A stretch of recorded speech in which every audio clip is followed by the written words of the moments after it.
வணக்கம் சார். வணக்கங்க. இப்போது நடைபெற்று முடிந்த சட்டமன்ற தேர்தலில் திமுக கூட்டணியில் இருந்த மதிமுகவுக்கு 4 தொகுதிகள் ஒதுக்கப்பட்டது. அதில் 2 தொகுதிகளில் வின் பண்ணியிருக்காங்க. அந்த 4 தொகுதிகளிலும் மதிமுக வேட்பாளர்கள் உதயசூரியன் சின்னத்தில் போட்டியிட்டு 2 எம்எல்ஏக்கள் வின் பண்ணியிருக்காங்க. மதிமுக பொதுச் செயலாளர் வைகோவும் முதன்மை செயலாளர் துரை வைக்கவும் சொல்லக்கூடிய கருத்து என்னவென்றால், எங்களை திமுக குறைவான தொகுதி கொடுத்து ஏமாற்றிட்டாங்க, அதுவும் குறைவான தொகுதி கொடுத்தாலும் பரவாயில்லை, உதயசூரியன் சின்னத்தில் இருக்க வேண்டி நிர்பந்தம் கொடுத்தாங்க, இது துரதிருஷ்டவசமான ஒரு சந்தர்ப்பம் அப்படின்னு 2 பேருமே திமுக மீது ஆதங்கத்தை வெளிப்படுத்தியிருக்காங்க. இது எப்படி பார்க்குறீங்க சார்? மதிமுக அப்படிங்கிற கட்சி அப்படிங்கிறதே பார்த்திங்கன்னா கலைஞருக்கு எதிராக உதயமானது, வாரிசு அரசியலுக்கு எதிராக உதயமானது, அவ்வளோதான். மதிமுகவை பொறுத்தவரை அன்றைக்கு வைகோ அவர்களுடைய பேச்சு இருக்கு இல்லையா, தமிழகம் முழுக்க பார்த்திங்கன்னா அதுக்கு ஏராளமான ரசிகர்கள் உண்டு. மாற்று கட்சிக்காரர்களும் வைகோ என்ன பேசுகிறாரு அப்படிங்கிறத பார்ப்பாங்க. அதே போல் பார்லிமெண்ட்டில் அவர் பேசக்கூடிய பேச்சுக்கும் பலர் ரசிகர்கள் உண்டு.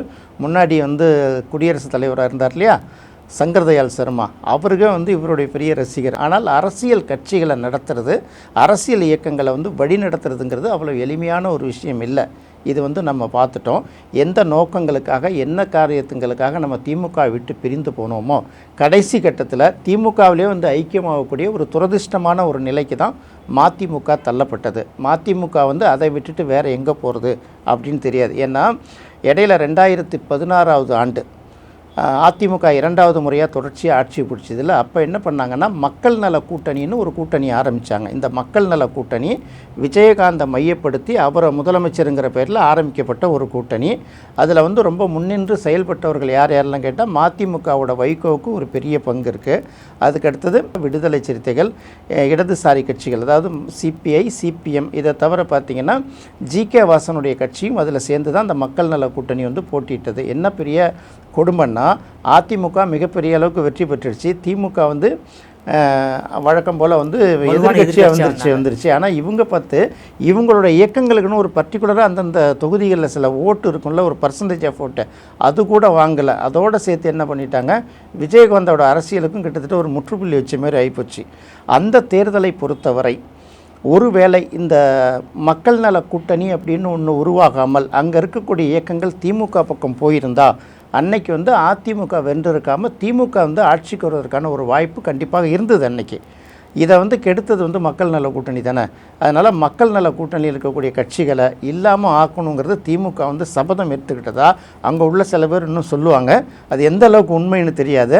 ஆனால் அடுத்தடுத்து நகர்ந்த நிகழ்வுகளை பார்க்கும்போது கிட்டத்தட்ட அது உண்மையாக தான் ஆகிப்போச்சு. 2026 சட்டமன்ற தேர்தலில் பார்க்கும்போது அந்த தொகுதி பங்கீடுங்கிற ஒரு விஷயத்தில் கிட்டத்தட்ட எல்லா கூட்டணி கட்சிகளும் நிர்பந்தப்படுத்தப்பட்டு தான் இருந்தது. இதில் இது தனியாக இருந்த, ஏற்கனவே சொன்ன மாதிரி மக்கள் நல கூட்டணியை யாரை மையப்படுத்தி தொடங்கினாங்களோ அவங்களும் திமுகவுக்கு வந்துட்டாங்க. அவங்க திமுகவுக்கு வந்தது தான் ஏற்கனவே இருக்கக்கூடிய கூட்டணி கட்சிகளுக்கு போதிய அளவுக்கு இடம் கிடைக்காததுக்கு முக்கியமான இடமாகவும் ஒரு கருதப்பட்டதில்லை. அதனால் கிட்டத்தட்ட வச்சு பார்த்திங்கன்னா மக்கள் நல கூட்டணியை திமுக வச்சு செஞ்சிருச்சு. ஆனால் திமுகவோட நோக்கம் நிறைவேறலை. அவங்க ஆட்சி பிடிக்க முடியாத ஒரு சூழ்நிலை வந்துருச்சு இல்லையா.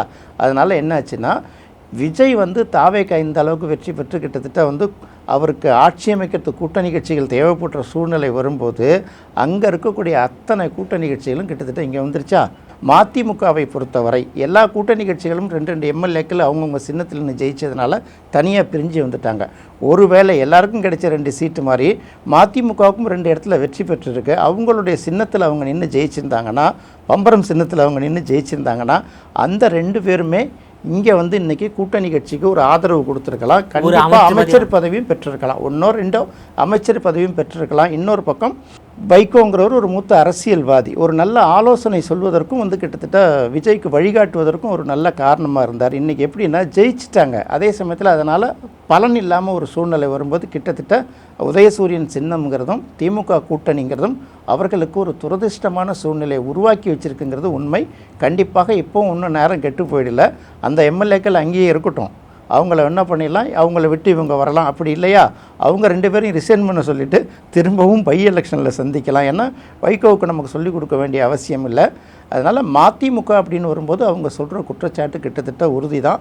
அதனால் இன்னுமே வந்து மதிமுக ஒரு புத்துணர்வு ஊட்டணுன்னா கூட, ஏன்னா துரை வைகோ வந்து கையில் எடுத்துட்டார் இன்றைக்கி. அவர் யங்ஸ்டருங்கிறதுனால அவர் சில விஷயங்களை மனசில் பட்டதை பளிச்சுன்னு பேசிடுறாரு. அதனால் அவர் அதை கொஞ்சம் உறுதியாக செய்கிறது கொஞ்சம் நல்லா இருக்கும் அப்படின்னு நினைக்கிறேன். இப்போது மதிமுக வந்து தாவேக்கால இணைவதற்கான வாய்ப்புகள் குறித்து பல்வேறு தகவல்களை பகிர்ந்து கொண்டமைக்கு மிக்க நன்றி. நன்றி.